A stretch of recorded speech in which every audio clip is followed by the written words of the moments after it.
Well, good morning and welcome to the Kennedy Space Center.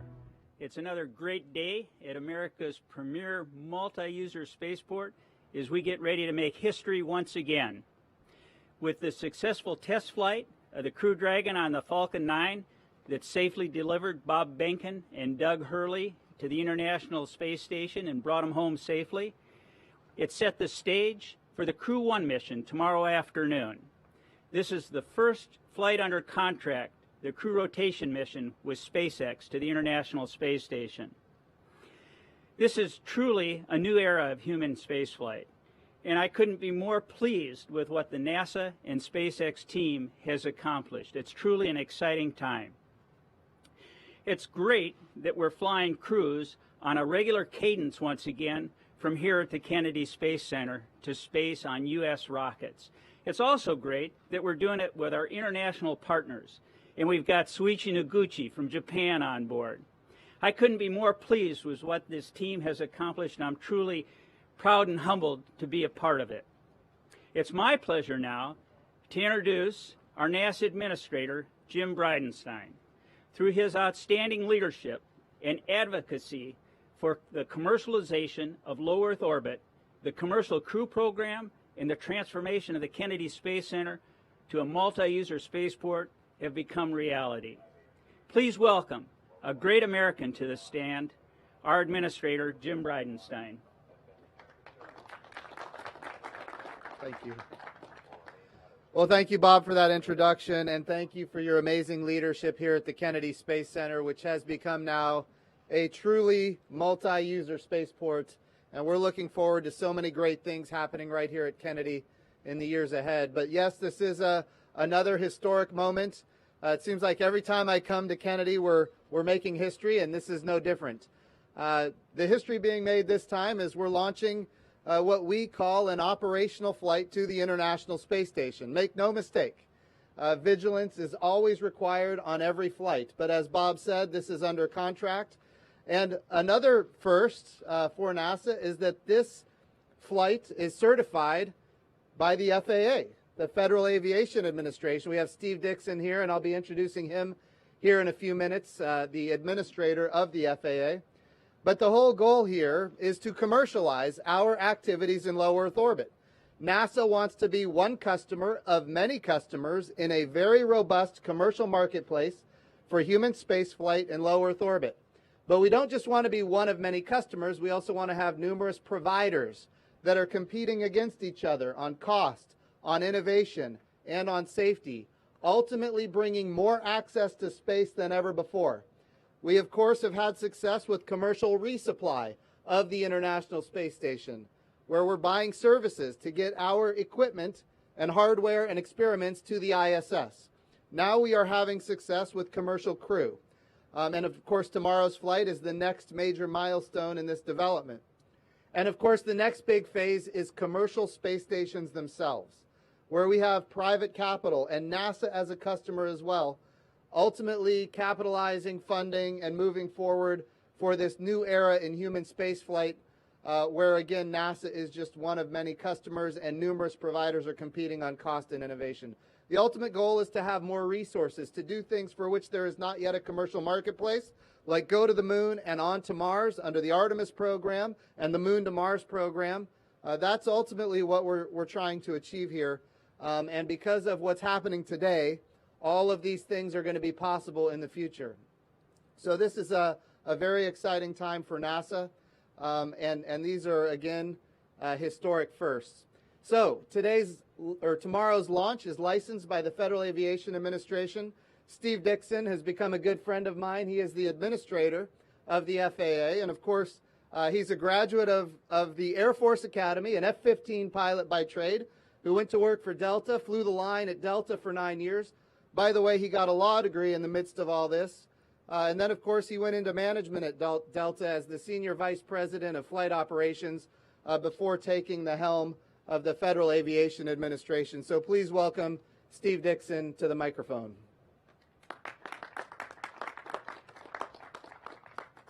Thanks, Jim, and it's really a pleasure. Appreciate your hospitality today at Kennedy Space Center along with Bob. It's an honor for the FAA to partner with NASA and SpaceX on the first operational Crew Dragon launch. You know, this is what happens when you add a drop or two of rocket fuel to Ingenuity. There's tremendous opportunity. We've all dedicated countless hours to making sure this launch is both safe and successful. The FAA's job in this mission and in commercial space generally is to protect public safety, property, and national security. And we have the right skills and the right workforce and the right team to get this done. We've actually been doing it for many years, but this is our first manned or orbital space flight. So we're really excited and really privileged to be able to participate here today. In calendar year 2020, the FAA has licensed 31 space operations thus far. In fact, we set a record in the month of October with 6 in 1 month. And we expect to license 56 more space operations, so just about one a week in 2021. So really an exciting time in aerospace in the United States. In and of themselves, these numbers are very impressive, but they really are just the tip of the iceberg about what's to come. Once space tourism turns the corner, we think we'll see likely topping 100 operations a year. So we are prepared for that. These operations are going to be a huge part of the new space economy, which some estimates say could be worth $1 trillion by the year 2040. And it's my job, under the leadership of Transportation Secretary Elaine Chao, to make sure that the U.S. is a doorway, not a barrier, to this innovation. We recently finalized the Streamlined Launch and Recovery Licensing Requirements Rule. The new rule will allow space launch operators to use a single license for multiple launches from multiple launch sites. It strips out very prescriptive requirements and injects flexible performance-based criteria. We told this industry we'd be right out there on the launch pad with them, and we've kept that promise here today. As we've cut red tape, we're also helping to establish our nation's space transportation infrastructure. To date, we've licensed 12 spaceports with several potential sites in the pre-application phase for consideration. And we've established an FAA Office of Spaceports that will help us determine what services, rules, and regulation will be needed to support spaceports.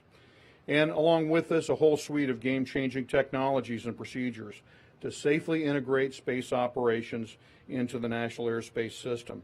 By the start of next year, we plan to deploy a prototype of the Space Data Integrator, or SDI as we call it, that will feed real-time telemetry data from the space vehicle into the FAA's traffic flow management system so that we can manage air traffic much more surgically than we've been able to do historically.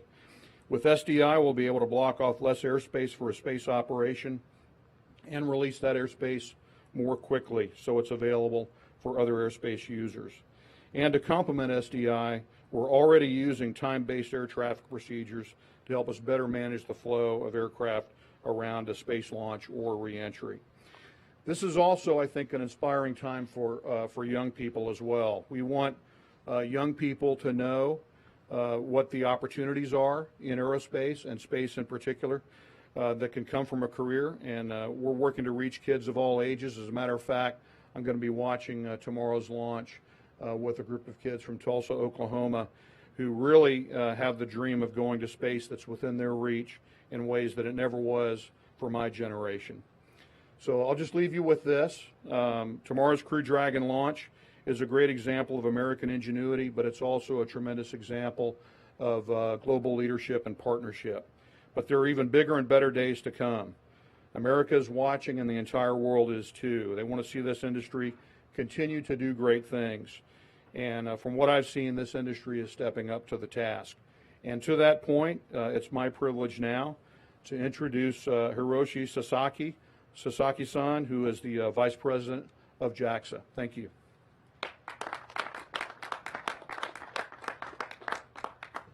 Thanks, Steve, for introducing me. I'm Hiroshi Sasaki, Vice President of JAXA. On behalf of all JAXA, I'd like to express the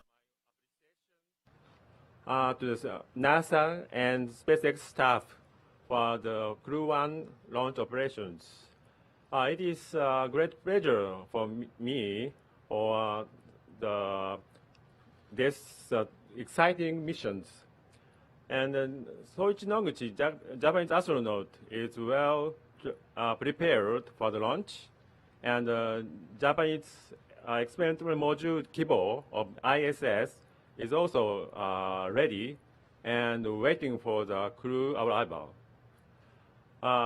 This mission is a symbol. I think that this mission is symbol of the Japan and the U.S. partnership, and we want to go for, together to the ISS and Moon.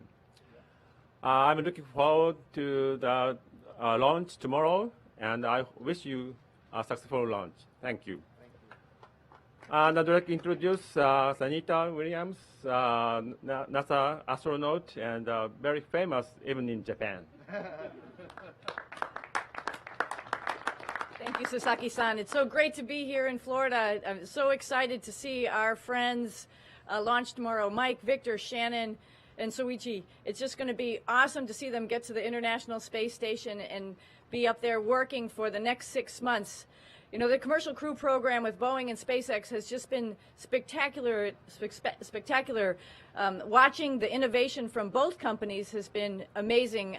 I'm specifically looking forward to seeing them live up there because our crew, my crew, is going to be the complimentary crew on this Boeing Starliner probably at the end of next year. So this is an exciting time for all of us, watching them pave the way so that we can do low Earth orbit with Commercial Crew, and then we can move on to the next big steps.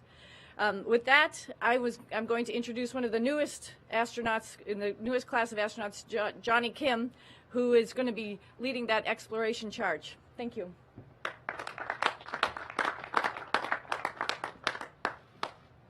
Hi, good morning. My name is Johnny Kim, and I'm honored and privileged to be here.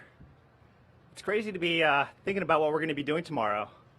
It's hard to imagine how far we've come. The first certified flight of a commercial vehicle, launching 3 American astronauts and an international partner to the space station. We're here because of the thousands of people who work behind the scenes. We truly stand on the shoulders of giants, from former astronauts to our administrator and our international partners. We wouldn't be here if it wasn't for everyone. You've heard of all the benefits that Commercial Crew Program is bringing to the American people, to humanity. But what I'm most excited about is being able to see 4 of my friends launch on that rocket tomorrow. They're brothers, sisters, parents, children, but they're all humans, and they represent us and everything that we stand for humanity. And the successes of the Commercial Crew Program and the ISS, which has been inhabited for 20 years, has set the stage for future space exploration as we go deeper into space, as we return to the moon and beyond. So I am greatly privileged and honored to be here, and looking forward to tomorrow.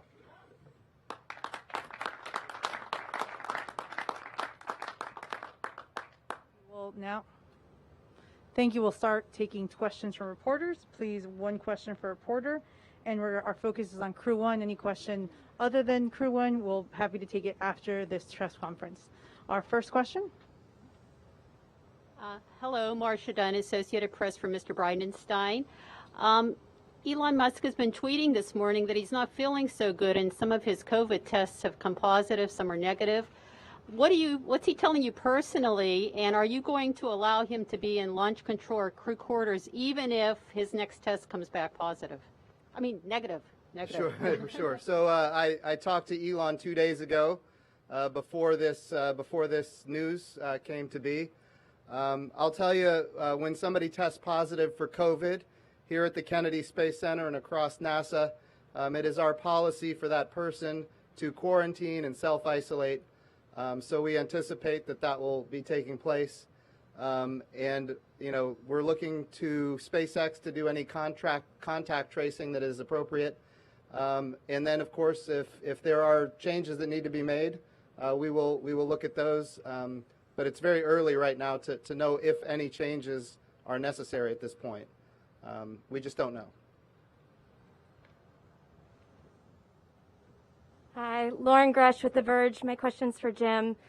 Crew One comes at a very transitional time for our country, and as we prepare for a new administration, I'm curious, what are your hopes for the Commercial Crew Program, the future of human spaceflight at NASA, and how do you plan to work with any successors that to ensure a good future for the program?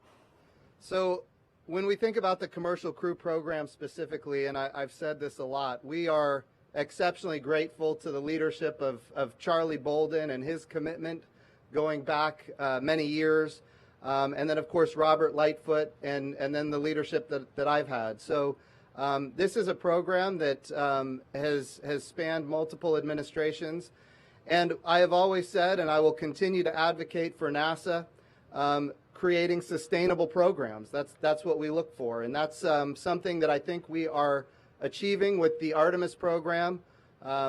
We have seen now bills in the House and in the Senate receive strong bipartisan support that fund the human landing system for the moon, that fund the Artemis program, and the things that we need to do to achieve what we would say sustainable programs. We're thinking about programs that last not just decades, but even a generation.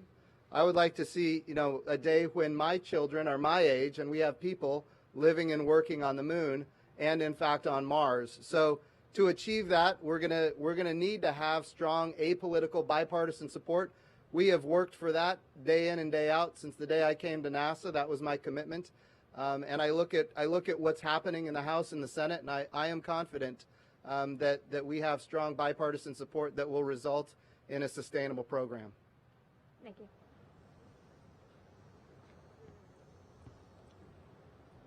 Hi, this is for Jim. Rachel Joy with Florida Today. Wondering if you could briefly kind of talk about the Falcon 9 engine issue that started with the GPS-3 mission when it had that last second abort, and how that played out in terms of engines being swapped out on GPS-3, Crew 1, and Sentinel-6, and how many ultimately are being swapped out across all 3 rockets. So I'll address your question kind of big picture, but I would refer you, we're having a flight readiness review, and then we're going to have a press conference after that, and I would refer those questions to the press conference after the flight readiness review. But I will tell you, when we think about the commercial program itself, and I said this earlier, remember what we're trying to achieve. NASA wants to be one customer of many customers in a very robust commercial marketplace. One of the benefits of that is that when the Air Force or the Space Force or a commercial communication satellite launches, we're going to get data and information about the engines on the Falcon 9 rocket, about the performance of the avionics systems, etc. And so each one of these missions is actually very informative for what we're trying to achieve as an agency. So that is in fact what I think is so magnificent about the Commercial Crew Program in general.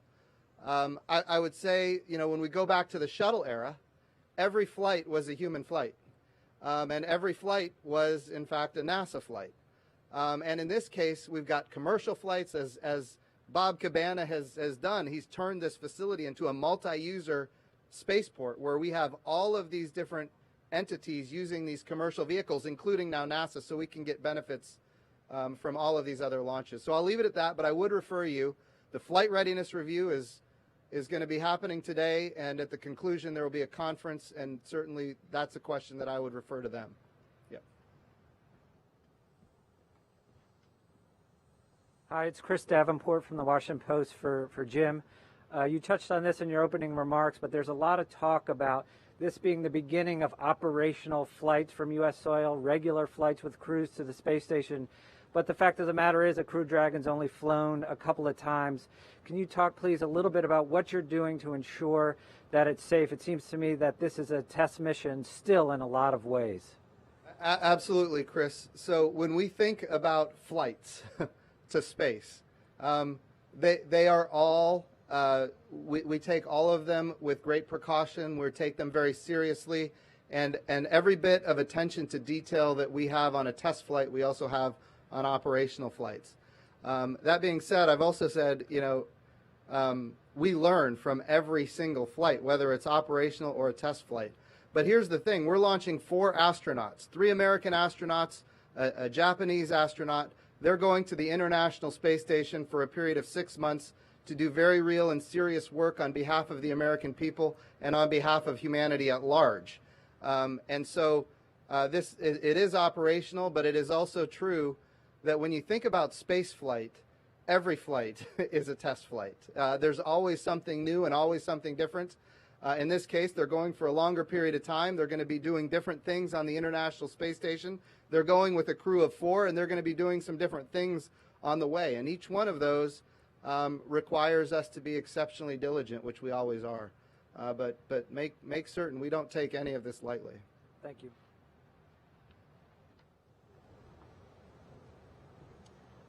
Good morning. I'm Melanie Holt, WFTV, and this question is for the administrator. I'm just piggybacking on an earlier question, really. We were talking about just the change that is coming now with this administration as well, and I'd like to know, if given the opportunity, would you like to continue the work that has already begun here? So I will refer you to the comments that I made to Irene Klotz, who is standing behind you. I made them on Sunday, and I'm going to leave my comments there on that. Thank you. Hi, Irene Klotz with Aviation Week. Jim, what is the status of the discussions with the Russians to do crew swaps for Commercial Crew and Soyuz? So I know both countries are committed to the International Space Station and the amazing work that has been going on there now with humans on board for 20 years. We're moving into this new era where instead of NASA purchasing seats, we want to have an exchange of seats where American astronauts can fly on Russian Soyuz rockets and Russian cosmonauts can fly on Commercial Crew vehicles. That's the direction that I think both countries have an interest in achieving, and that's necessary because we want to see a day where if there is a challenge with one of the vehicles and it's down for a period of time, we have continual access to the International Space Station by both partners. So those discussions are ongoing. We don't have a resolution at this point, but certainly that's something both countries are working towards. I could ask a second question of Mr. Dixon. Is the process that you just went through to certify this mission, how similar will that be when you're asked to certify flights with non-professional astronauts? It's a great question. It'll be really the same process. And it's very similar to the process that we've been using for many years on unmanned commercial missions. I think that, though, to Jim's point about sustainable programs, the FAA being involved in this is part of scaling manned commercial space missions in a larger way, because they'll become a more routine part of the aerospace system in our country. So again, it's really building on the work that we've all done together. NASA and the FAA have partnered on many issues over the years, and this is just another form of that partnership.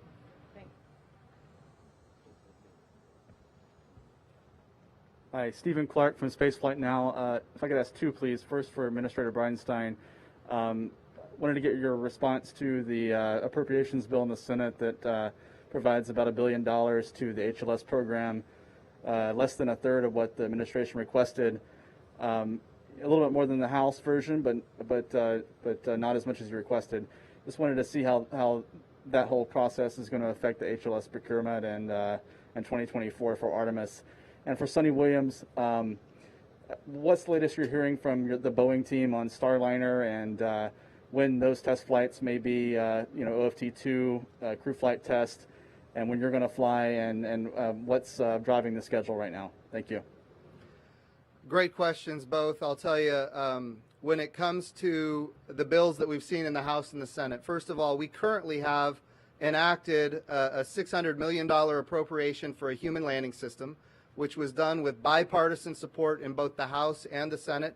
and has now resulted in 3 contractors being contracted to develop the human landing system. So that, I want to be clear, that is something that has not happened since 1972.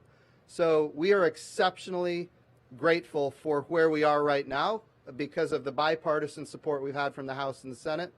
And I would say when we look at what we're looking for 2021, number one, the House has again passed a bipartisan bill that funds a human landing system at $600 million. The Senate has passed a human landing, or they haven't passed it, but they have now presented a bill that has the human landing system funded at $1 billion. Again, strong bipartisan support in both chambers, very, very positive for the creation of a sustainable program, which of course is our highest priority. We've been through times in the past, the Vision for Space Exploration, where we have plans to go to the moon and they get canceled. The Space Exploration Initiative, we have plans to go to the moon and they get canceled. That's why this bipartisan apolitical support is so important. And I'll tell you, I'm very grateful for the fact that as hard as we have worked to achieve it, we now have that. Now, is it everything that we requested in the budget request? The answer is no, and you know that. But I will also tell you that the process is ongoing. There's a bill in the House. There's now a bill in the Senate. They're going to have to be conferenced. There's going to be discussions with the White House, and I think, you know, at the end, we would like to see the full amount funded. But I will also say it is critically important to recognize the strong apolitical bipartisan support for the human landing system and the Artemis program in general. Yeah, a quick note on Starliner. It's an amazing vehicle. It's great. We've got 2 of them that we're going to be flying, and we're making sure all the T's are crossed, all the I's are dotted. And the next spacecraft to go up to OFT-2 will be ready essentially for people to be on board. So it's a little bit different from OFT-1, where we didn't have all of the systems in place. So it's a little bit more diligent that we're working on this spacecraft. End of this year, beginning of next year, we should have OFT-2, CFT not too long after that, ready to follow probably by springtime. And knock on wood, I'm hoping me and my crew will be ready to go by the end of next year.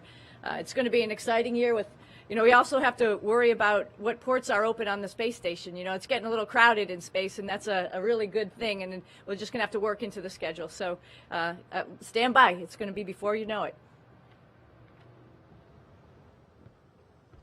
This question is for the Administrator, Gio Benitez with ABC News. Mr. Administrator, we've talked about this before, and I know it's not lost on you that these historic launches are happening in the midst of a global pandemic.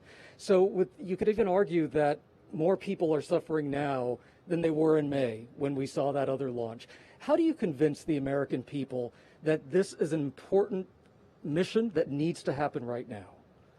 Well, it really is an important mission. I mean, you look at the work that's happening that's going to be beneficial for humanity, and I'll just give you some that are very salient right now. We are advancing medicine using the microgravity of space in ways that you cannot do here in the gravity well of Earth, compounding pharmaceuticals.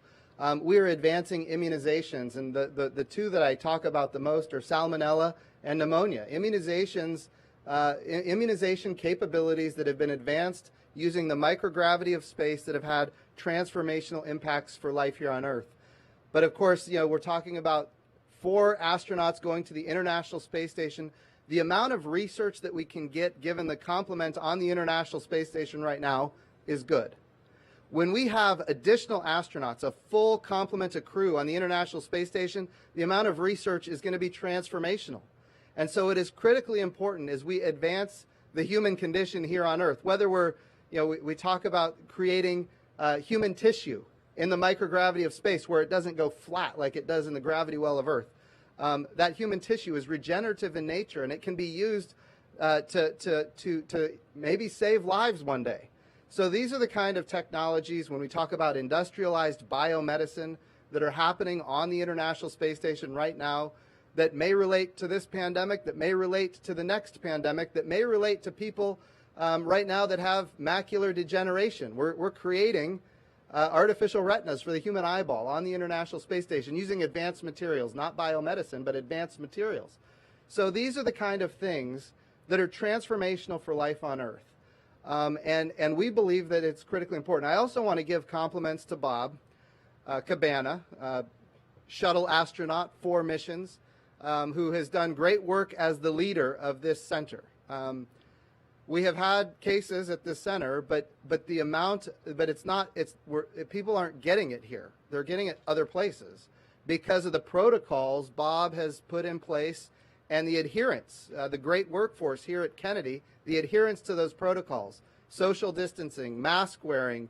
If you don't need to come to work, if you can do your work from home, do it from home. These are the protocols that we've put in place here at Kennedy. Bob has led the effort, and there's been a lot of success. So we need that to continue. But I feel good about where we are, and I think the American people do as well. Thank you. Hi, Ken Kramer, Space Up Close. Thank you for doing this. And Jim, I want to say thank you for being a great administrator. You've really motivated everybody and excited everybody with Artemis, just like the FAA gentleman exciting the kids. It's so important. We've been waiting decades to go back to the moon. So thank you for your impetus and in your team in getting that done. Okay. So my question is also about Artemis. We've had a lot of hurricanes in the Gulf, very near and passing over the core stage. How is the core stage doing? How are NASA facilities doing there in Stennis and Michoud? Well, for sure, there have been impacts from hurricanes and, of course, from COVID. And people are aware that the core stage of the SLS, I mean, that's the challenge right now. We've got to get that complete. We've got to get the green run test complete, and we're working on that every day. And the reason we do the green run test, we go through every system and every subsystem, and we test all of the limits to make sure all of the margin is, and we're going to find things. And when we find things, we're going to get them corrected. Remember, the SLS rocket is not, it is a test vehicle, but it's going to the moon. That rocket is going to fly to the moon. Well, I'll say this, it's going to launch Orion and the European Service Module to the moon. And so we have to make sure we get it right. And when we get this first one right, the second SLS is going to launch American astronauts around the moon. So this is a program that is on the 5-yard line, and we're very excited about getting the test complete, getting the core stage here. Yesterday I was at the VAB, the Vehicle Assembly Building, and the solid rocket boosters are there, ready to be integrated. They're not in the Vehicle Assembly Building now, but they're in the processing facility. But they're here at Kennedy. We saw the Orion crew capsule is ready and tested. The European Service Module is ready and tested. The adapters and the fairings, everything is ready. We just got to get that core stage here. We saw just recently the mobile launcher roll out and then roll back in. And yesterday I saw it in its completed form, and it's beautiful. Bob told me that would not be what holds us up, and so far he's been right. So there's a lot of positive things happening, and we're very excited about getting that first launch done. As of this point, the November date of 2021 for that first launch has not changed. We had margin in that schedule. But I will also tell you that with COVID and the hurricanes and some other things, that margin is going to slip. So right now we're holding to that schedule. Is that going to stay that way? It depends. I mean, as time goes on, we're going to learn more about how these impacts are affecting us. Thanks. Could I ask one more question about COVID? If there's any research on the ISS directed towards COVID, or have you been contacted by the vaccine companies at all? Where the ISS could assist in that research? Thanks. Not on the vaccines per se, but I will tell you, when the pandemic first began, we had great folks at the Jet Propulsion Laboratory, which is one of the NASA centers at Caltech University, and they when they had to stop work on some projects because of COVID, they went to work in their own homes, and they created a ventilator that uses none of the parts that come from the other, ventilator manufacturing capabilities. That ventilator has now been licensed to a number of companies for mass manufacturing if and when needed. I will tell you that the way we make sure that we protect planets when we fly robots to other worlds, that's basically with a fog, and we make sure that we don't take any microbes to any other worlds. Well, that fog actually kills viruses as well, and we have now partnered with a company in Ohio to use that fog to clean the inside of ambulances, and now it's going to be scaled up to clean the inside of classrooms and businesses and, you name it, any closed space. So that there are great things that are happening at NASA that support the COVID response. But as far as any immunization capability at this point, if there is, I have not heard of it at this point. Hello and konnichiwa.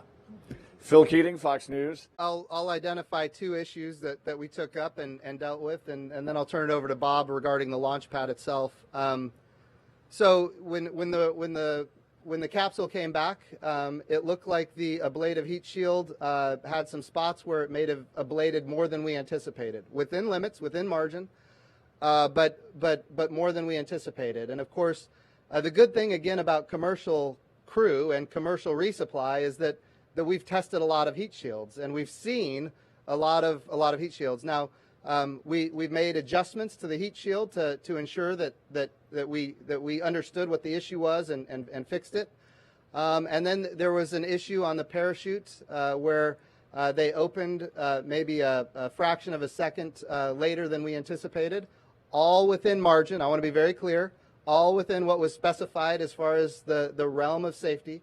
But it might have taken just a little bit longer for those parachutes to deploy, so I think they deployed at around 6,000 feet instead of 6,500 or whatever the number was. But those are two issues that have been resolved. Again, I want to be clear, they were within margin and safe. We just wanted to understand it a little bit more, make some adjustments, and we did. As far as the pad, I'll turn it over to Bob. So the pad's ready to go. But after every launch, regardless of what pad it is, there are maintenance procedures that have to be followed to inspect the pad, go back and correct some things that may have been damaged, but to ensure that the pad's ready for the next launch. And that goes for any pad out here. So SpaceX went through everything after every launch, and they're good to go. I wasn't really referring to the pad itself, but the capsule and the rocket stack as we approach launch tomorrow night. Yeah, right now, as the administrator said, we're going to have our launch readiness review with SpaceX here at noon, and we'll find out the latest detail on everything. Up until now, as far as I know, they're working no serious issues, and we're good to go, but we'll have the details after the launch readiness review at noon. Good morning. This is Takuya Katsumura from Japan's Nippon Television. This is a question for Mr. Bridenstine. So tomorrow is going to be a historical operational flight of Crew 1, where Soichi Noguchi will be flying alongside American astronauts. How significant it is, and what's the meaning of it for NASA as well as for JAXA? Yeah, no, it is extremely significant. Soichi Noguchi is an amazing astronaut. He's an amazing human being, and he's not just a Japanese hero. He's an American hero. I think he is one of the finest. I will tell you, when we think about the partnerships that we have around the world, Japan is among the best partners that we have. And I will also say that the significance of that partnership is here we are on the first operational mission of a commercial crew vehicle, and Japan is with us. Really on day one, Japan is with us on the International Space Station. We're looking at the enthusiasm in Japan for the Artemis program. And the budget that Japan is seeking to achieve humans landing on the moon for the first time since 1972, and knowing that Japan wants to be with us on the Artemis program and committing themselves not just to the effort but backing it up with financial resources. Japan is an amazing partner, and we're very, very grateful for the nation of Japan. And I look forward to all the amazing things that Soichi Noguchi is going to do on the International Space Station over the coming 6 months. So he is a special individual, and we look forward to a long and strong partnership with Japan as we continue. This will be our last question. Administrator David Curley from Discovery Channel. About Elon Musk and the possibility that he's not feeling good and could be ill. I know the crew is in quarantine. Has he had any contact with the crew or others, trainers or others who've been in contact with the crew? Have you been able to contact trace all that? And if not, is there a chance that if he is ill, you might have to delay? So as far as any contact with the crew, I am unaware of it. That contact tracing should be underway right now. And of course, NASA and SpaceX are going to work through it together and come to the right conclusion. But look, this news just broke before this press conference. So look, if there are adjustments that need to be made, we will make them. I will tell you, our astronauts have been in quarantine for weeks. And they should not have had contact with anybody. They should be in good shape. All right. But there is a chance you could delay if there is a contact trace that gets back to the crew. I don't know that.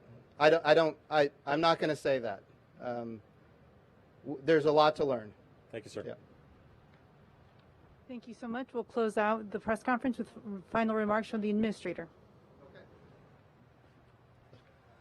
Well, I just want to thank everybody for once again coming to a launch. This time, really the first time we go with a crew of 4 to the International Space Station on a commercial crew vehicle. It's the first time we go with one of our international partners, Japan, and we are so very grateful for the amazing partnership that we have with Japan. And it's the first time we go as a commercial vehicle licensed with humans into orbit, licensed by the FAA. So there's a lot of firsts on this flight, a lot of amazing discoveries that are going to happen by these 4 amazing astronauts over the next 6 months. So it's a great time to be at NASA, and it's a great time if you're an enthusiast of space exploration.